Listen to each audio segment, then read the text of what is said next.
Servus, da bin ich wieder, Luciano von eBakery. Heute sprechen wir über Tools, die wir bei Facebook benutzen können. Seid gespannt! Herzlich willkommen zu einem neuen Video von eBakery, die Agentur für Online-Händler. Der zentrale Fokus liegt in diesem Video auf der sogenannten Werbebibliothek von Facebook bzw. Meta. Das ist im Prinzip eine dynamische Sammlung aller Werbetreibenden auf Facebook und Instagram. Das heißt, wenn ihr wissen wollt, ob eure Konkurrenz Werbung schaltet und wenn ja, ob Videowerbung, Bilderwerbung oder was ganz anderes, dann ist dieses Video genau das Richtige für euch. Luciano geht im Detail die Filteroptionen durch, wie ihr beispielsweise nach bestimmten Branchen suchen könnt und geht mit euch alle weiteren Funktionen dieses Facebook Ads Tools im Detail durch. Sollten euch jedoch noch andere E-Commerce und Online-Marketing-Themen interessieren, dann gibt es eine kleine Neuerung auf unserem Kanal. Wir haben für euch eine Kanalmitgliedschaft für den eBakery YouTube-Kanal eingerichtet, mit der ihr für 99 Cent Mitglied werden könnt und somit Zugang erhaltet. Dazu einfach unter dem Video auf Mitglied werden klicken, dieses noch einmal bestätigen und eure gewünschte Zahlungsmethode auswählen. Damit unterstützt ihr die Produktion unserer Videos und erhaltet zeitgleich weiteren Mehrwert in Form von Videos und wöchentlichen Livestreams. Nun gebe ich aber wieder das Wort ab an Luciano. Und zwar drehen sich diese Tools um das Thema Konkurrenzanalyse. Hierzu gibt es eine Werbebibliothek bei Facebook. Den Link findet ihr unten in der Beschreibung. Und wenn ihr dort drauf geht, dann könnt ihr euch jegliche Werbung, die auf Facebook bzw. Instagram bzw. von dem Meta-Konzern ausgestrahlt wird, zeigen lassen. Unter anderem seht ihr dort von den jeweiligen Instagram bzw. Facebook-Seiten die Werbung, die ausgestrahlt wird. Man sieht zum Teil, auf welchen Plattformen sie ausgestrahlt wird. Man sieht auch, dass natürlich mehrere verschiedene Creatives verwendet werden, Bilder, Videos. Dadurch ist zu erörtern oder dadurch kann man ziemlich leicht erörtern, wie die Konkurrenz die Werbung schaltet. Wichtig hierbei zu beachten ist, du kannst dir nicht immer ein Beispiel an der Konkurrenz nehmen. Ich möchte wieder das Beispiel aufgreifen, ein Fashion Shop. Mal angenommen, du verkaufst Kleidung und möchtest dich gerne orientieren an großen Konzernen wie vielleicht Zalando. Du bist aber selbst nicht so groß. Da musst du beachten, dass diese großen Konzerne ein anderes Budget zur Verfügung haben und dabei vielleicht eine andere Strategie verfolgen als du. Es gibt viele Strategien, wie zum Beispiel per E-Mail-Marketing oder Lead-Generierung oder wie in den vergangenen Videos erwähnt, gibt es Möglichkeiten per Facebook-Implementierung, die Seitentiefe oder auch die Seitenminuten, Sekunden zu tracken. Wie lange bewegt sich der Kunde auf der Seite, wie tief scrollt er. Und wenn du selbst diese Implementierung nicht hast, bringen dir die Datensätze, die dadurch entstehen, weniger als diesen Großkonzernen. Noch dazu muss man einen weiteren Punkt beachten, diese Großkonzerne stecken viel Geld in Branding. Ihr kennt das, wenn man eine Werbung sieht und man hört einen Slogan oder ein Jingle und erinnert sich sofort daran. So funktioniert ja Fernsehwerbung und das betreiben die Großkonzerne, was eben ziemlich ins Budget geht und nicht eure Strategie sein sollte. Also wenn ihr eine Konkurrenzanalyse macht, dann beruft euch bitte auf die Konkurrenz, die auf dem ähnlichen Stand ist wie ihr oder etwas höher und ihr wollt auch dahin kommen. Des Weiteren gibt es natürlich auch Strategien wie zum Beispiel das Retargeting über andere Kanäle. Das bedeutet, ihr wisst nicht, ob die Konkurrenz eventuell andere Kanäle benutzt, um Traffic zu erzeugen, um gewisse Handlungen auf ihrer Seite zu sammeln, um dann im Facebook diese Person wieder abzuholen. Aber man kann sich natürlich trotzdem inspirieren lassen und man sollte immer wissen, was macht irgendwo auch die Konkurrenz. Somit macht es Sinn, definitiv dieses Tool zu verwenden und ich zeige euch, wie das geht. Seid gespannt, auf geht's! Herzlich willkommen in der Facebook Werbebibliothek. Um den Weg hierher zu finden, geht bitte in die Videobeschreibung und kopiert euch diesen Link, der dort hinterlegt ist. Ansonsten wird die Navigation dorthin etwas komplizierter, aber wie gesagt, in der Videobeschreibung findet ihr den Weg. Um in dem Suchfeld etwas eintragen zu können, solltet ihr hier bei Anzeigenkategorie definitiv alle Werbeanzeigen auswählen, sonst könnt ihr keine Keywords eintragen. Wichtiger Side-Fact: Früher musstet ihr den Werbetreibenden, wie es hier steht, direkt eingeben. Mittlerweile funktioniert das auch mit einer Stichwort- bzw. Keyword-Suche. Sprich, das bedeutet so viel wie ihr könnt, wenn ihr im Immobilienbereich seid, einfach das Wort Immobilien eingeben oder verwandte Wörter. Wenn ihr im Fashion-Bereich seid, dann könnt ihr Fashion-Wörter eingeben, Schuhe, Kleidung, je nachdem. Das funktioniert natürlich in alle Richtungen. Seid ihr eine Elektrofirma, die Leads für Mitarbeitersuche schalten, also Lead-Kampagnen, dann könnt ihr auch danach suchen. Wir machen jetzt einfach mal ein einfaches Beispiel, weil es halt so einfach ist mit Fashion bzw. Kleidung. Nehmen wir doch Kleidung und schauen uns mal, was dort so angeboten wird, beziehungsweise nein, wir nehmen wir Schuhe. Jeder muss Schuhe tragen. Okay, als allererstes würde ich euch gern die Filterfunktion zeigen, um einfach die Werbetreibenden rauszufiltern, die eventuell für euch in Frage kommen. Es kann natürlich sein, dass ihr eure Konkurrenz schon kennt oder auch nicht. Die findet ihr dann definitiv hier. Ihr könnt sie natürlich suchen.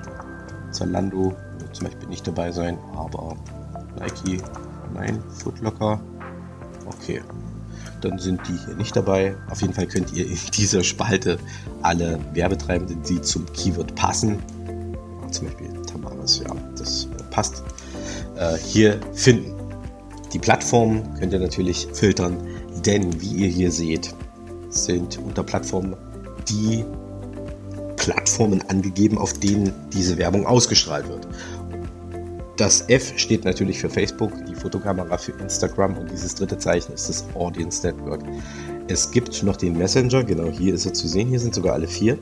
Das Audience Network das hatten wir mal erwähnt beim Anlegen der Anzeigengruppen. Dort habt ihr ja die Funktion in der Kampagne, wenn ihr eine Anzeigengruppe erstellt habt, fast ganz unten ist dann das automatische Platzieren oder das manuelle Platzieren.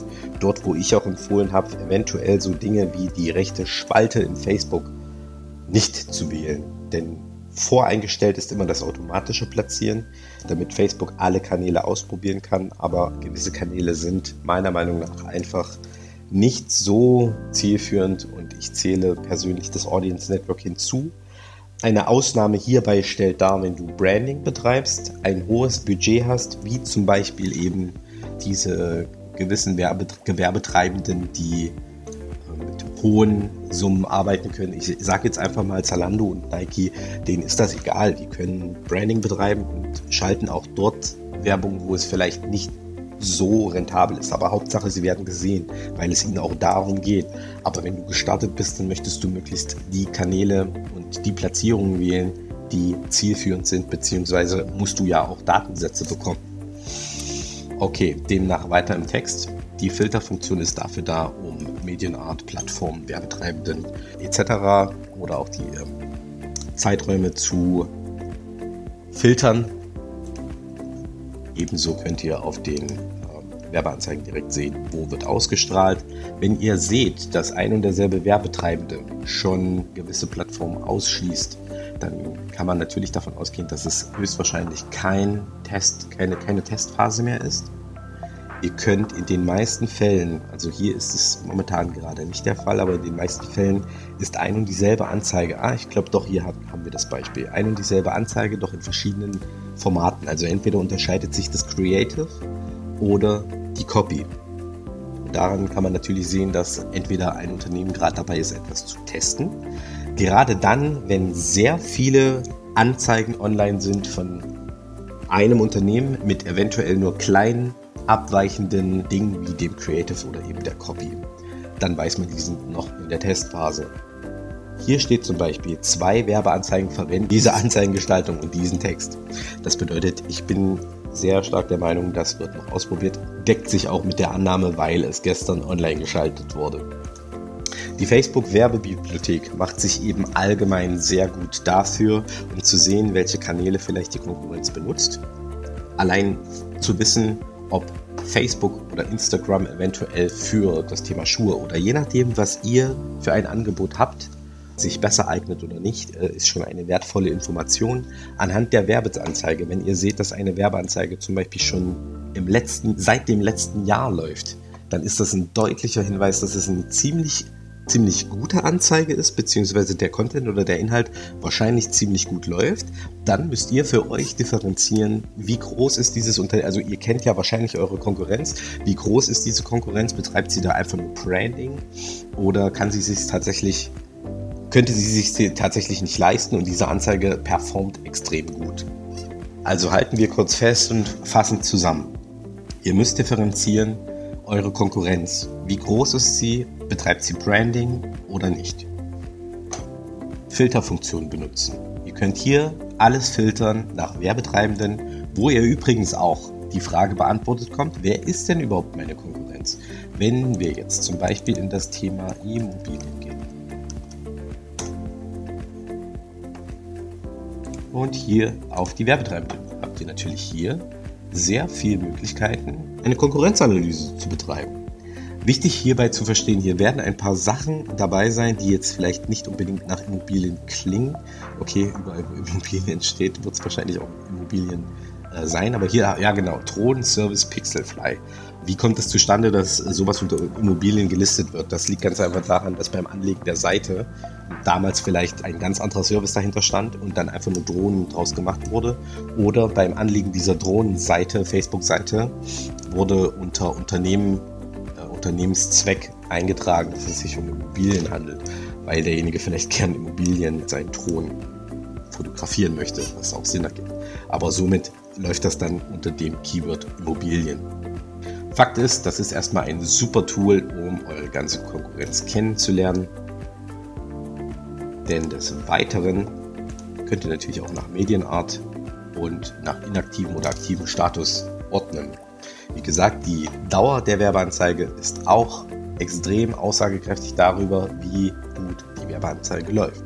Klein, aber fein. Ich hoffe, ich konnte euch einen kleinen Einblick geben in die Facebook-Werbebibliothek. Ein sehr nettes Tool, um ein wenig herauszufinden, wie denn die Konkurrenz arbeitet, welche Plattform die Konkurrenz benutzt, wie lange sie schon Werbung schaltet und wer überhaupt eure Konkurrenz ist. Denn über den Reiter der Filtersuche alle Werbetreibenden könnt ihr sehen, wer überhaupt die Konkurrenz ist. Wenn man sich ein wenig da reinfuchst, sich Mühe gibt und darauf konzentriert, dann kann das ein sehr mächtiges Tool werden, um eventuell auch Eigeninspiration zu bekommen, um sein Geschäft nach vorne zu bringen. Wenn ihr Hilfe braucht, schreibt eBakery. Ich verabschiede mich an der Stelle und wünsche euch einen wundervollen Tag. Den wünsche ich euch auch. Da Luciano die Zusammenfassung bereits vorweggenommen hat, will ich das Video auch gar nicht unnötig in die Länge ziehen.